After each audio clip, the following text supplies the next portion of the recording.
Item ಯಾವುದೇ ಇರಲಿ try ಮಾಡಿ ಆಚಿ ಚಿಕನ್ ಮಸಾಲಾ. ಆಚಿ ಚಿಕನ್ ಮಸಾಲಾ. ಡಾಕ್ಟರ್ ಅಜಯ್ ಸಿಂಗ್ ಧರ್ಮ ಸಿಂಗ್ ಅವರ ಮಗ. ಇವರಿಗೆ ಈ ಹಿಂದೆನೇ ಸಚಿವ ಸ್ಥಾನ ಸಿಗಬೇಕಾಗಿತ್ತು. ಕಾರಣ ಮಲ್ಲಿಕಾರ್ಜುನ ಖರ್ಗೆ ಅವರ ಮಗ ಇದ್ದಾರಲ್ಲ, ಪ್ರಿಯಾಂಕ್ ಖರ್ಗೆ, ಇವರೆಲ್ಲರೂ ಕೂಡ ಒಟ್ಟಿಗೆ ಬೆಳೆದವರೇ ರಾಜಕೀಯವಾಗಿ. ಅವ್ರಿಗೆ ಅವಕಾಶ ಸಿಗುತ್ತೆ, ಎರಡೆರಡು ಬಾರಿ ನಮಗೆ ಅವಕಾಶ ಸಿಗ್ಲಿಲ್ಲ ಅನ್ನುವಂತ ಬೇಸರ ಅಜಯ್ ಸಿಂಗ್ ಅವರಿಗಿದೆ. ಪ್ರತಿ ಬಾರಿ ಕೂಡ ಹೆಸರು ಬರುತ್ತೆ ಹೋಗುತ್ತೆ, ಅವ್ರ ಪರವಾಗಿ ಯಾರು ಕೂಡ ಮಾತನಾಡಲ್ಲ, ಯಾವ ಹಿರಿಯರು ಕೂಡ ಮನಸ್ಸು ಮಾಡ್ತಿಲ್ಲ ಸಚಿವ ಸ್ಥಾನ ಕೊಡೋದಕ್ಕೆ ಅನ್ನುವಂತ ಅಸಮಾಧಾನ ಅಜಯ್ ಸಿಂಗ್ ಅವರಿಗಿದೆ. ಆದ್ರೆ ಆಚೆಗೆ ಈ ಬಾರಿ ಅವರಿಗೆ ಸಚಿವ ಸ್ಥಾನ ಸಿಗುತ್ತಾ ಅನ್ನೋದು ಪ್ರಶ್ನೆ ಇದೆ. ಮೋಸ್ಟ್ಲಿ ಸಿಗಬಹುದು ಅನ್ನುವಂಥ ಸಾಧ್ಯತೆಗಳೇ ನೋಡೋದಕ್ಕೆ ಸಿಗ್ತಾ ಇದೆ.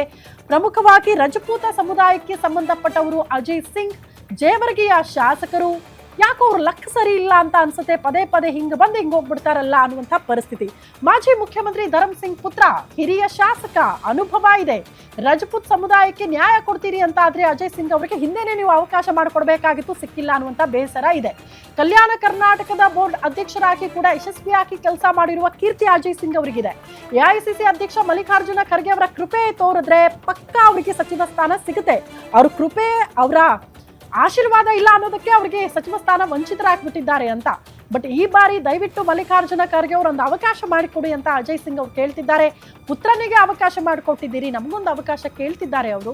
ಸೊ ಇದೆಲ್ಲವನ್ನ ಕೂಡ ನೋಡಿದ್ರೆ ಅಜಯ್ ಸಿಂಗ್ ಅವರಿಗೆ ಫ್ಯಾಮಿಲಿ ಬ್ಯಾಕ್ಗ್ರೌಂಡ್, ಅವರ ಕೆಲಸ, ಯುವ ನಾಯಕರಿಗೆ ಆದ್ಯತೆ ಅನ್ನೋದಾದ್ರೆ ಈ ಬಾರಿ ಪಕ್ಕಾ ಡಾಕ್ಟರ್ ಅಜಯ್ ಸಿಂಗ್ ಅವರು ಅವಕಾಶ ಪಡೆದುಕೊಳ್ಳೋದ್ರಲ್ಲಿ ಡೌಟ್ ಇಲ್ಲ. ಸಚಿವರಾಗುವಂತಹ ಸಾಧ್ಯತೆಗಳು ದಟ್ಟವಾಗಿದೆ.